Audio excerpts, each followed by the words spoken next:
Acho que agora voltou. Então, vou retomar minha fala aqui. Então, em final de 2008, começo de 2009, pensei em criar o grupo de pesquisa, que tem o nome Investigação Cardiovascular e Fisiologia do Exercício. Esse grupo de pesquisa, quando criado, nós o cadastramos junto ao CNPq. Eu digo nós porque é nós junto com a Universidade Federal de Juiz de Fora. E assim ele está até hoje, então é um grupo oficial do CNPq. E ele hoje conta com diversos integrantes. Nós somos em 4 professores aqui da cidade envolvidos no grupo. Então tem o professor Daniel Martinez, professor da Faculdade de Educação Física da UFJF, a professora Lilian, também professora da UFJF, a professora Patrícia Trevisan, professora da Estácio, e eu como, vamos dizer assim, diretores do grupo de pesquisa. É lógico que o nosso grupo ele também conta com uma parceria muito intensa com alguns outros docentes. A gente tem o professor Edgar, da Metodista de São Paulo. Ele tem uma inserção quase que diária dentro do nosso grupo. E a gente tem outros professores que formaram no doutorado com a gente, no nosso grupo, e que estão também ativos dentro das nossas pesquisas. O professor Pedro Augusto, professora Natália, professora Isabelle, então também estão participando do grupo. O grupo ele é composto também por diversas pessoas, alunos de doutorado, de mestrado, de iniciação científica, da graduação, residentes, alunos de especialização e pessoas que estão pleiteando o desenvolvimento de pesquisa para, paralelamente, entrar num programa de pós-graduação, lato sensu ou estrito sensu. Mais para frente, ou lá no final da minha fala, eu comento sobre a participação nos grupos. Bom, o que a gente tem nesse grupo como objetivo é investigar os efeitos agudo e crônico do exercício físico sobre o sistema cardiovascular, autonômico e qualidade de vida de pessoas, de uma maneira geral, sadias ou com doenças cardiometabólicas. Então vou citar algumas pesquisas que nós tivemos ao longo algumas parcerias que foram desenvolvidas ao longo desse tempo, que a gente pudesse tá travando aqui o nosso desenvolvimento científico. Então, uma das primeiras parcerias que a gente fez foi com o grupo IMEPEN, comandado pelo Dr. Marcos, pelo Dr. Rogério, que nos abriu. Quando eu falo nós, é porque é o grupo de pesquisa, todos os membros, e não especificamente eu. Então a gente desenvolveu pesquisas com pacientes com doença renal crônica. A gente sabe que essa é uma população que merece todo o desenvolvimento científico possível, e a gente acabou traçando algumas pesquisas, foram realizadas dissertações referentes a essa temática. Também a gente começou com um grupo de pesquisa, com uma linha de pesquisa em obesidade infantil, e algumas pesquisas a gente desenvolveu. E quem nos ajudou muito no desenvolvimento dessas pesquisas foi a professora Carla Lana, do ICB, da UFJF. Meados de 2011, 2012, mais ou menos, a gente começou com uma linha de pesquisa, e o professor Jorge Perrot participou, encabeçou também muito dessas pesquisas que eu vou citar agora, que eram com investigações com pessoas com amputações de membros inferiores, mas não do ponto de vista vascular, mas traumática, pessoas com amputações traumáticas. E é lógico que, apesar da grande maioria das pesquisas que o nosso grupo desenvolve está voltado com pessoas com alguma patologia associada, a gente também tem o intuito de estudar pessoas atletas ou indivíduos saudáveis. Nessa de indivíduos saudáveis, a gente fez uma pesquisa que a gente estudou o efeito de diferentes exercícios ao longo do dia, diferentes horas em que o exercício físico é realizado no controle autonômico e cardiovascular de jovens saudáveis. Então foi uma pesquisa que a gente iniciou também aí dentro de um segmento que não envolvesse patologias. De forma mais atual, o que a gente tem colocado bastante esforço para as pesquisas é a possibilidade de investigar essa parte do sistema cardiovascular e autonômico em pacientes com cirrose hepática. Então, os coordenadores, os chefes do ambulatório do Hospital Universitário da UFJF, professor Fábio, professora Tarsila, professora Kátia, abriram as portas do ambulatório há uns 4, 5 anos atrás, e a gente tem desempenhado diversas pesquisas dentro desse grupo e achado aspectos interessantes, principalmente quando a gente relaciona com o exercício físico. Então, essa linha do cirrótico é uma linha promissora e que está trazendo bons frutos para o nosso grupo.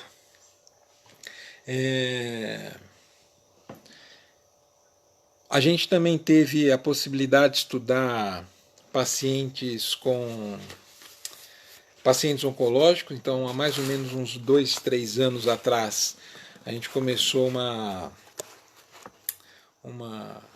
linha de investigação dentro do ambulatório oncológico do Hospital Universitário, que é chefiado pelo professor Abraão. E a gente já tem feito algumas pesquisas, na verdade algumas não, essa é a terceira, a gente está com 3 projetos de pesquisa dentro desta linha, então ela é um pouco mais recente, mas a gente já tem tido os bons resultados. O aluno de doutorado Leonardo Barbosa, que começou inicialmente com essa ideia de fazer essas pesquisas, e aí a gente já tem alguns artigos publicados, e a tendência é que a gente continue sobre essa investigação.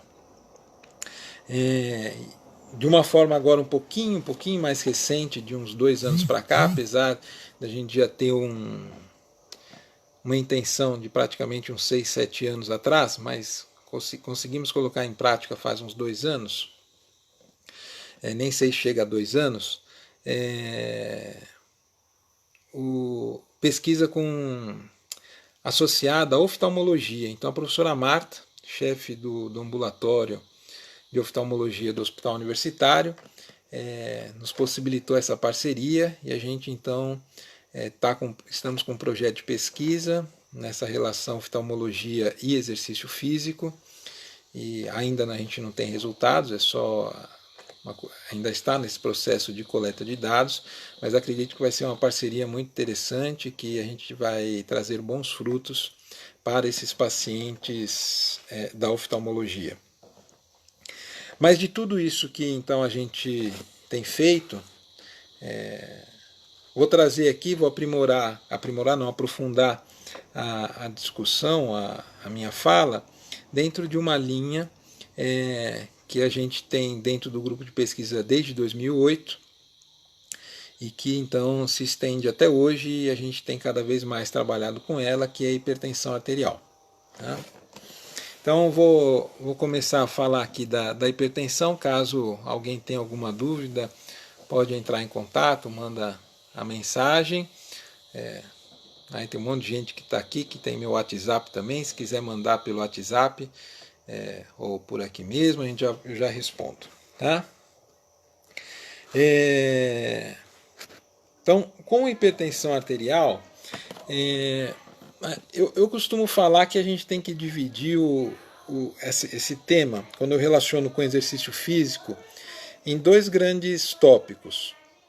Uma na prevenção da hipertensão e outra é no tratamento da hipertensão.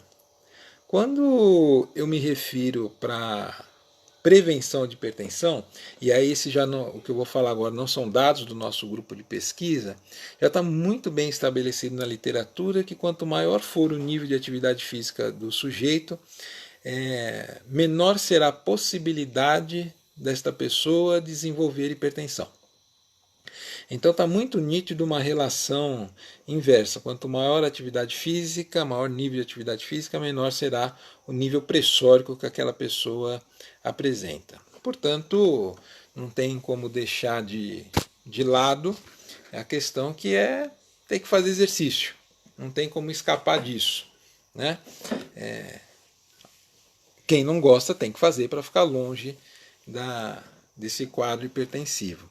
E o quadro hipertensivo é a ideia que a gente fique longe mesmo, porque ele é um dos principais problemas de saúde pública e que tem levado, o que justifica em grande parte as mortes por doenças cardiovasculares. Então ele é um dos principais causadores de infarto do miocárdio e acidente vascular encefálico e doença renal crônica. Então são três sistemas que a gente não... três ou doenças graves que a gente não quer chegar lá. E a hipertensão é um dos gatilhos para essa doença, para essas três doenças. Portanto, quanto maior o meu nível de atividade física, mais longe eu fico dessas doenças. Isso fica nítido e já justifica o sujeito realizar atividade física regularmente. Mas tem dois tópicos assim importantes dentro desse quesito de hipertensão, na prevenção, que são duas populações muito características que têm um risco maior de desenvolvimento de hipertensão no futuro do que qualquer outra pessoa, que são os filhos de hipertensos e as pessoas que são consideradas hoje pré-hipertensas. Aí eu vou tentar sumarizar esses aspectos. Para o filho de hipertenso, o que a gente tem é que se o pai ou a mãe tem hipertensão arterial, aquele filho tem maior chance de desenvolver hipertensão comparado com uma pessoa em que pai e mãe não tenham hipertensão arterial. Tem até um estudo foi realizado na China e eles identificaram quem tem mãe com hipertensão tem 0,4 de risco para desenvolvimento de hipertensão, 40%. Quem tem pai, 60%. Quem tem mãe e pai, 70% de chance de desenvolver hipertensão arterial no futuro. É lógico que esse é só um estudo para se falar em termos de valor de risco, mas o que a gente tem de fato e que hoje é bem difundido, que se o pai ou a mãe tem hipertensão, a chance de você ter hipertensão é muito maior em relação àquele seu par, aquele seu amigo que os pais não têm hipertensão arterial. Então estudar essa população nos trouxe uma curiosidade muito grande para saber como é que essas pessoas estão do ponto de vista do controle vascular e autonômico. Então a gente fez algumas pesquisas em relação a isso, e a gente viu que a gente estudou um grupo de jovens, então numa faixa de 20 a 30 anos, geralmente a média dos estudos que eu vou citar para vocês aqui está na faixa de 25 anos. Então jovens, saudáveis, aparentemente sem nenhum problema de saúde, não era para entrar nessas pesquisas, então teoricamente saudáveis. Pelo menos do ponto de vista físico, biológico. E a gente separou esse grupo de jovens em quem tinha histórico familiar para hipertensão e quem não tinha histórico familiar para hipertensão.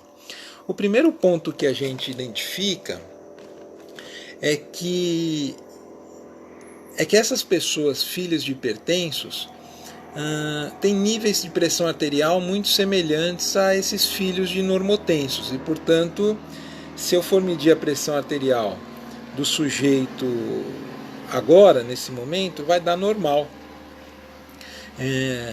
Apesar de a gente ter um grande número de evidências científicas mostrando que o jovem saudável, filho de hipertenso, apresenta já, mesmo em repouso, valores de pressão arterial relativamente maiores do que o grupo filho de normotenso. Mas o nosso grupo de pesquisa, em todos os trabalhos que nós realizamos, não conseguimos encontrar esse achado da literatura, que vou dizer assim, 50% dos estudos, se eu posso me arriscar num valor, 50% dos estudos mostram que o jovem filho de hipertenso já tem a pressão um pouquinho maior do que do jovem filho de normotenso, mesmo ainda a pressão estando dentro dos valores de normalidade. Mas o nosso grupo, nas nossas pesquisas, então encontrou que esses valores pressóricos estão preservados nesses filhos de hipertensos. Só que o que a gente quando a gente colocou esses sujeitos jovens para a realização do exercício físico, algumas alterações a gente já começou a condição que tirou o sujeito do repouso. Então a gente tem que observar que há uma potente vasodilatação para a musculatura em exercício, para levar nutrientes para essa musculatura então poder fazer seu papel contrátil. O que a gente percebeu nesse estudo, esse estudo está publicado pela Natália, é que esses jovens de hipertensos, filhos de hipertensos, apesar da pressão então normal em repouso, eles estão durante o exercício com uma menor vasodilatação. Então, durante o exercício físico, há um menor aporte sanguíneo para a musculatura esquelética nesses filhos de hipertensos. O que pode ser, talvez, um primeiro gatilho de uma alteração de função vascular que esses sujeitos poderiam ter no futuro. Vale ressaltar que nesse estudo todos esses jovens estavam sedentários, então eles não faziam exercício físico regular pelo menos nos últimos 3 meses. Então, quando sedentários, parece que eles têm um comprometimento ali na função vasodilatadora esperada durante o exercício. Complementando esse estudo, o Léo fez no seu trabalho de mestrado,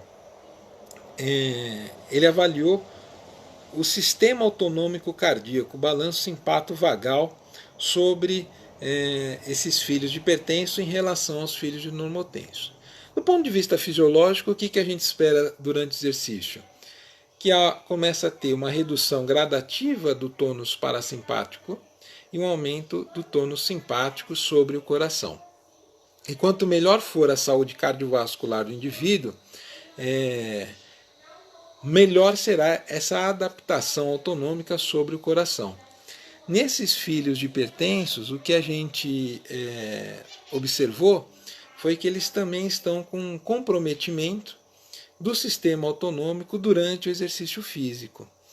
Então, o que nos levou a entender que, apesar da normalidade pressórica em repouso, quando eu estimulo o organismo de alguma forma, e no nosso caso foi o exercício físico, 2 alterações importantes começam a aparecer, que é na função vascular e no controle autonômico. E que essas alterações, elas já estão muito bem consolidadas como uma ação. Ter piora da função vascular e piora do controle autonômico são 2 pontos muito realçados na fisiopatologia hipertensiva. Então pode ser que essas 2 pequenas alterações vistas numa situação de exercício com esses filhos de hipertenso já podem estar justificando de alguma forma o risco que esses sujeitos podem apresentar no futuro para o desenvolvimento da hipertensão. Mas vale lembrar que esses sujeitos, então, estavam sedentários. A partir daí, sabendo que possa existir, de acordo com aquele estudo chinês que eu comentei com vocês, que possa existir um determinado risco para quem tem a mãe com hipertensão ou o pai com hipertensão, nós realizamos uma pesquisa acompanhando o valor pressórico de filhos de hipertensos, mas classificando em 3 categorias: filhos de mãe com hipertensão, filhos de pai com hipertensão e filhos de normotensos. O que a gente notou que em repouso estava tudo igual, pressão semelhante. Mais uma vez a gente notou que apesar de existir o histórico familiar, não estava alterando o valor pressórico de repouso desses indivíduos. Então a gente os colocou numa bicicleta ergométrica por 45 minutos, mantendo aí uma faixa de prescrição de intensidade 50% a 70% da frequência cardíaca de reserva feita pela fórmula de Carvone. Então a gente colocou esses sujeitos para fazer uma sessão de exercício físico aeróbio e monitoramos a pressão arterial ao longo desses 45 minutos. O que nos chamou a atenção é que os filhos que tinham como histórico familiar a mãe com hipertensão arterial, eles tinham pressão arterial diastólica sempre maior durante todo o exercício físico em relação ao quem tinha, por exemplo, o pai como filho, como hipertenso, como geneticamente hipertenso. Então, é um achado, é o primeiro achado desse na literatura que a gente tem encontrado, pelo menos que a gente conhece, mostrando que o sujeito que tem a mãe como hipertensa tem um valor de pressão arterial diastólica maior do que as outras categorias, vamos dizer assim, quem tem o pai com hipertensão, quem não tem nem pai nem mãe com hipertensão. Então isso pode chamar a atenção, é lógico, a gente precisa estudar melhor o que isso significa, mas isso pode chamar a atenção, por exemplo, se a gente tiver numa aula na academia ou numa educação física escolar, aquela pergunta que a gente faz de anamnese sobre histórico familiar deve ser levada em conta, porque se a gente sabe que o sujeito tem um histórico familiar positivo para hipertensão, que a gente possa dar um pouquinho mais de atenção no monitoramento pressórico daquela criança ou daquele jovem, porque apesar de estar tudo dentro da normalidade, durante o exercício pode ter alguma alteração de valor pressórico que a gente precise de algum detalhamento maior. E aí a gente foi ver, e aí foi o trabalho que a Clara desenvolveu no mestrado dela, o que uma sessão de exercício físico poderia fazer para essas pessoas, filhos de hipertensos. Então a gente pegou um grupinho, mais uma vez um grupo de jovens, todos saudáveis, só que com histórico familiar de hipertensão. O que me recordo agora é que o valor pressórico desses jovens estava em torno de 100 por 60, 100 para sistólica, 60 para diastólica. Então todos com nível pressórico normal, ótimo hoje, considerado como ótimo. Então, mesmo com histórico familiar positivo de hipertensão, nível pressórico preservado. E aí a gente separou um protocolo experimental em que ele ia um dia ao laboratório, fazia 40 minutos de exercício físico aeróbio, a aproximadamente 60% da frequência cardíaca de reserva, fazia 40 minutos de exercício aeróbio e a gente monitorava por 1 hora depois desse exercício pressão arterial, sistólica e diastólica, e a gente media também a função vascular deles por meio da vasodilatação muscular esquelética. E aí a gente percebeu, então eles faziam um dia que a gente chamou isso de dia de exercício. E depois eles também faziam, voltavam na semana seguinte ao laboratório e faziam o que a gente chamou de sessão controle. Então era ele contra ele mesmo. Ele chegava ao laboratório, não fazia exercício físico, ficava parado na bicicleta, e depois desses 40 minutos de bicicleta, só que parado, sem pedalar, a gente continuava medindo pressão e a vasodilatação. Então eu tinha uma sessão exercício e uma sessão controle. E a gente pode perceber que o exercício físico, para essa população, com uma pressão então em torno de 100 por 60, como já é muito bem descrito na literatura, não apresentou fenômeno de hipotensão pós-esforço, ou seja, não teve redução da pressão arterial no período de recuperação em relação à pressão arterial medida antes do exercício físico. Tá? Então não observamos a hipotensão pós-esforço. E já era realmente de se esperar, porque se a pressão já está 100/60, não tem por que o sistema abaixar a pressão desta pessoa. E aí a gente acompanhou a vasodilatação, a função vascular, que notoriamente nos outros estudos a gente já mostrou que não estava funcionando muito bem. E a gente viu que só uma sessão de exercício físico já foi suficiente para promover, para restaurar essa função vascular. A vasodilatação para a musculatura esquelética foi restaurada. Então, uma sessão de exercício físico já é suficiente para promover um grande benefício para essa pessoa. É lógico que se a gente for pensar,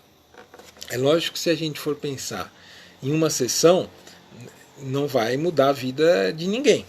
Né? O princípio do treinamento físico, que é a periodicidade, a sobrecarga, ela tem que acontecer. Então a gente, num próximo estudo, que foi feito pelo Léo, a gente foi investigar o efeito que o exercício físico, que o treinamento físico poderia fazer para esses filhos de hipertenso do ponto de vista pressórico e vascular, que são as variáveis que a gente está tendo, que a gente está observando alteração, pelo menos do ponto de vista vascular. Então a gente pegou um grupo de filhos de hipertensos, jovens, saudáveis, nas mesmas características dos que eu estou citando anteriormente, e um grupo ele era treinado fisicamente e outro grupo sedentário. Esse grupo treinado ele tem função vascular e pressão arterial excelente, em níveis ótimos, ou seja, o que, apesar disso, não está plenamente comprovado na literatura, mas o que é interessante, que se essa pessoa, filho de hipertenso, tem algum risco de no futuro desenvolver hipertensão, com a prática regular de exercício físico, e aí tem que ser regular, não pode ser regular no sentido que uma pessoa uma vez comentou comigo, falou assim, não, eu faço exercício regular uma vez ao ano. É regular, né? É anual, mas não é nesse sentido. Então, se essa pessoa faz exercício físico regularmente, ela pode estar livre, vamos dizer assim, dessa carga genética para desenvolvimento da hipertensão arterial, melhorando sua função vascular e autonômica e, consequentemente, pressórica. Né? Uma outra característica, uma outra população que chama atenção em relação à hipertensão, como eu comentei no início,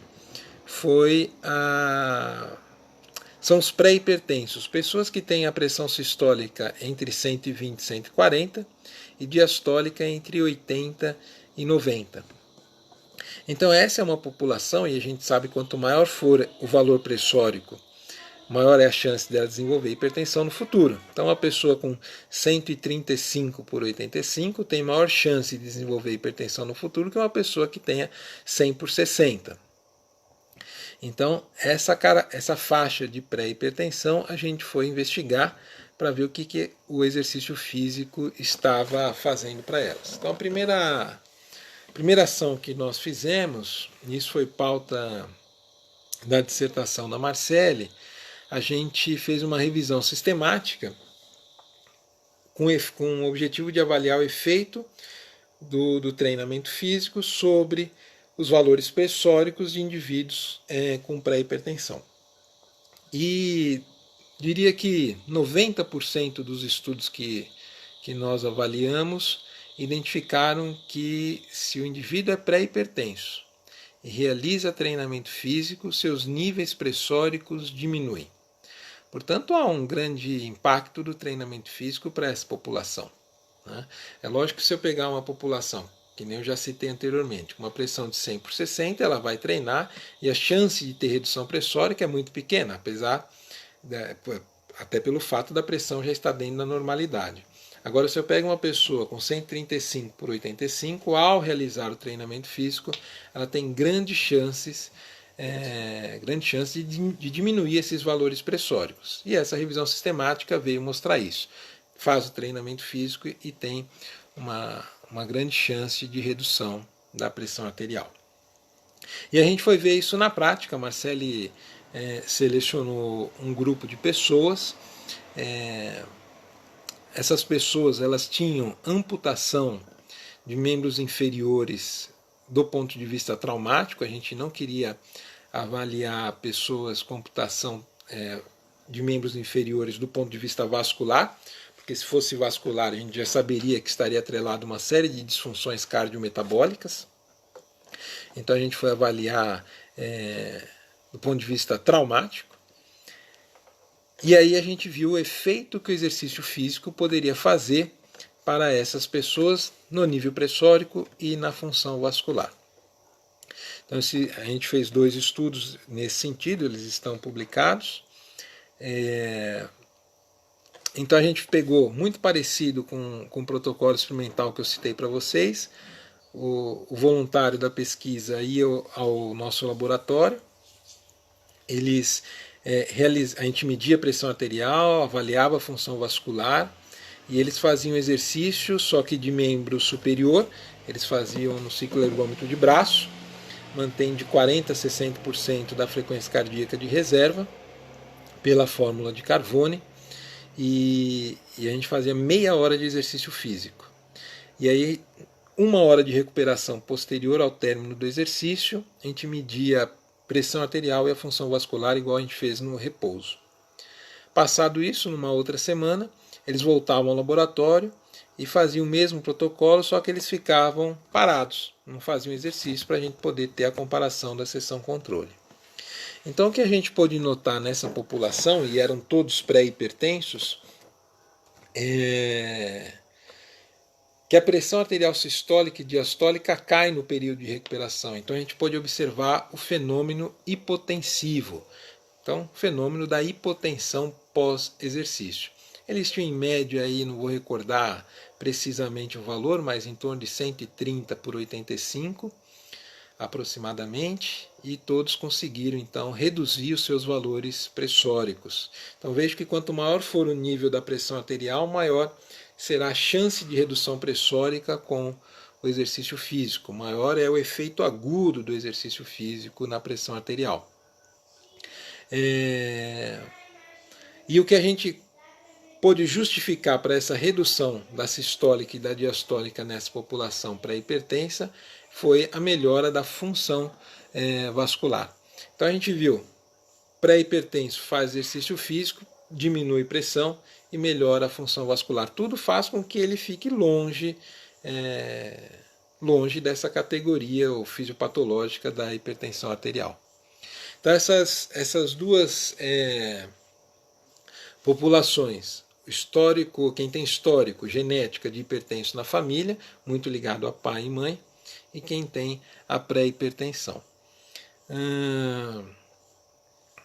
Agora, pode ser que a pessoa já desenvolveu hipertensão e, portanto, a gente precisa ter alguma intervenção que tenha grande benefício para essa população. Então, a gente fez um trabalho que a gente pegou os pacientes com hipertensão arterial, todos virgens do ponto de vista medicamentoso, ninguém tinha já vinculado ao tratamento medicamentoso, e iniciamos um protocolo de treinamento físico. O protocolo de treinamento físico não foi nenhuma magia, nenhuma ação muito complexa de ser desenvolvida. Então foi um treinamento físico puramente aeróbio, de 45 minutos por sessão, de intensidade, que a gente conseguiu fazer um teste ergospirométrico nesses pacientes, então eu consegui prescrever o exercício do ponto de vista do metabolismo aeróbio compensado, que permanece entre o limiar anaeróbio e o ponto de compensação respiratória. Essa prescrição foi realizada e por 45 minutos, então, ele fez o exercício 3 vezes por semana durante 4 meses. Nós medimos a pressão arterial antes e a pressão arterial depois desses pacientes. O que a gente notou, e que assim, é fantástico, é que quase todos os pacientes conseguem normalizar o seu valor pressórico com o treinamento físico. Todos conseguiram ficar abaixo dos 140/90. Se a gente for pensar que quase todos, isso é uma grande vantagem. E aqueles que não conseguiram vir para baixo dos 140/90, conseguiram mesmo assim reduzir seu valor pressórico. Apesar de na literatura a gente ter um indicativo de que aproximadamente 75% a 80% de todos os pacientes hipertensos conseguem reduzir o valor pressórico por meio do treinamento físico. Então, nesse estudo, a gente teve quase a sua totalidade reduzindo a pressão arterial. Isso foi um bom achado. E essa redução da pressão arterial nesses pacientes foi vinculada à melhora do controle autonômico e da função vascular, que são aqueles aspectos que a gente encontrou alterado quando o filho do hipertenso faz exercício físico. Então, de alguma forma, isso está ajudando nesses pacientes hipertensos. Agora, a gente desenvolveu um outro estudo em parceria com o professor Rogério, da Faculdade de Medicina da UFJF, em que a gente avaliou agora uma característica da hipertensão arterial que é chamada hipertensão resistente. Essa hipertensão resistente é classificada por pessoas que tomam de 3 ou mais classes medicamentosas e não conseguem normalizar seus níveis pressóricos, ou só conseguem normalizar seus níveis pressóricos quando toma pelo menos 4 classes medicamentosas. Então são pacientes de controle muito difícil. E a gente pegou esses pacientes e os subdividiu em duas categorias. Um sedentário, que a gente considerou que não fazia exercício físico, e outros ativos fisicamente. Para considerar ativo fisicamente, a gente classificou que ele tinha que fazer pelo menos 3 vezes por semana exercício físico, 2 horas no total, no mínimo, por semana, e que esse tipo de engajamento tinha que estar em vigência pelo menos nos últimos 4 meses. Então a gente considerou ativo essa classificação. Quando a gente separou esses dois grupos, o valor pressórico nos chamou muito a atenção. Lembra que assim, é uma categoria dentro da hipertensão arterial em que eles têm resistência à ação farmacológica. Portanto, ou tem que tomar muito remédio para baixar a pressão, ou a pressão nem é controlada. E aí até anotei os valores aqui para poder falar certinho o que a gente encontrou. Nesse grupo sedentário, eles tinham em média pressão sistólica de 153 e diastólica de 83. E no grupo ativo, olhem como que, observem esses valores que eu vou relatar agora. A sistólica de 133 e a diastólica de 72. Então veja assim, eu tenho dois grupos, todos pareados por IMC, por número de medicamentos, dose do remédio, todos pareados, como se fossem dois grupos gêmeos. Só que um é ativo fisicamente e outro é sedentário. A comparação entre os dois dá que um tem pressão sistólica de 153 e o outro de 133. E a diastólica um de 83 e outro de 72. Então mostrando que se esse hipertenso, que ele é resistente à ação, ele não, né, o corpo, é resistente à ação farmacológica, se ele é ativo, ele consegue normalizar seus valores pressóricos. Esse foi um achado interessante que depois surgiu alguns estudos posterior ao nosso, uns 2 ou 3 estudos mostrando a mesma informação. Então isso é muito importante. Ele é resistente à ação farmacológica, mas consegue se beneficiar pelo treinamento físico.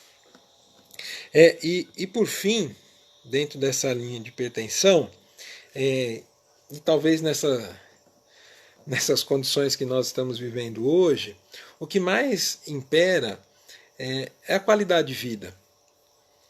E o que a gente pode observar, esse foi um trabalho desenvolvido pela Gabriela e pela Natália, é que esses hipertensos, quando fisicamente ativos, tem uma melhora expressiva na qualidade de vida, em todos os seus segmentos, social, cultural, biológico e mental. Então tem uma boa melhora da qualidade de vida. Então, implementar o treinamento físico para essa população hoje é mandatória nas nossas diretrizes, guidelines, e isso cada vez mais a gente tem que tentar colocar em prática na população de modo geral. Acho que em relação à hipertensão, acho que foi isso que o professor Carlos Fernando solicitou que eu fizesse aqui, né, Carlão? Para estar explanando para vocês. Vou só terminar essa minha fala. E se alguém tiver alguma pergunta, pode fazer, fique tranquilo, fique à vontade. Algumas possibilidades que tem para estar participando no nosso grupo de estudo. Tá? Se tudo der certo, se tudo ocorrer da forma como a gente está planejando, retomaremos um curso de especialização em atividade física e saúde cardiometabólica, uma especialização lato sensu. Mas isso a gente tem que esperar esse período conturbado passar, o processo está em análise ainda dentro da Pró-Reitoria de Pós-Graduação, mas acredito que, se não der para esse ano, espero que dê, se não der para começar no meio desse ano, a gente tenta, após a aprovação da Pró-Reitoria, iniciarmos essa especialização. Vamos ver como é que tudo se ajeita, mas já é um bom indício que isso retome. A gente ainda tem... A universidade oferece a nossa residência multiprofissional em saúde do adulto. Então, essa foi uma residência criada em 2008, 2009. São 2 vagas anuais. É um programa que dura 2 anos. É um programa de 2 anos, com duração de aproximadamente 5.600 horas aula. Então, praticamente dedicação exclusiva do residente. Tem uma bolsa para isso, diria uma boa bolsa. Então, uma outra possibilidade, esse é um edital que é aberto, geralmente em outubro que se abre esse edital, então tem que ficar atento ao site do nosso hospital universitário, sai por ali. Então, é uma possibilidade de participar do nosso grupo. O mestrado e doutorado, então eu estou orientando no programa da medicina, da UFJF, e da educação física, tanto o mestrado quanto o doutorado. Então existem esses editais que são abertos, provavelmente o da educação física deva ser lançado aí logo que a gente possa voltar dessa pandemia. O edital deve ser lançado para mestrado e doutorado em educação física. O da medicina acontece geralmente no começo do ano, em janeiro, fevereiro, então desse ano já foi feito. Né? Mas quem quiser participar, a gente faz reuniões semanais, presencialmente. Agora que a gente está fazendo nossas reuniões remotas, né? Mas nossas reuniões são presenciais lá na Faculdade de Educação Física da UF. Toda quarta-feira às 4h30 da tarde. Quem tiver interesse e quiser participar, é só mandar um e-mail, um comunicado pelo Facebook, Instagram, e eu explico direitinho como é que faz a participação. Tá? Então, quem tiver interesse, fique à vontade, o grupo de pesquisa está aberto. Né? Agradecer mais uma vez todos vocês que participaram desse momento. Agradecer ao Carlão que teve a ideia de inicializar esse processo de palestras junto ao PET. E os convidá-los para... Muito obrigado aí pelos elogios que estão aparecendo. E convidá-los para amanhã, às 7h da noite, vou fazer uma entrevista. Eu não sei direito qual que é o nome que se dá para isso. Entrevista, bate-papo, eu não sei qual que é o nome técnico que se dá na ferramenta do Instagram. Com o professor Anderson Ock, proprietário da Aquavip Club e Academia. Então a gente vai fazer um bate-papo pelo Instagram. Instagram é Matheus Laterza. Então vai dar para acessar por ali, 7 horas da noite. Vou estar falando sobre os benefícios do treinamento físico para o sistema cardiovascular. Né? Então, acho que era isso. Muito obrigado, valeu e se cuidem. Isolamento, vamos seguir em frente. Qualquer dúvida, vocês podem entrar em contato a qualquer momento, tá bom? Obrigadão e abraços. Valeu, Dico, pela leitura da diretriz.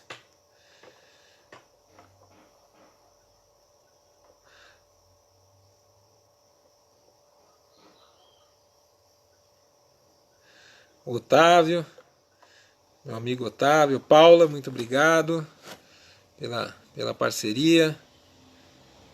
A Paula fez a especialização. Guilherme, agora eu estou vendo aqui que vocês estão aparecendo. E o Carlão, meu parceiro de tênis. Acabando isso, a gente volta. Valeu, gente, muito obrigado mesmo. Abração para todos.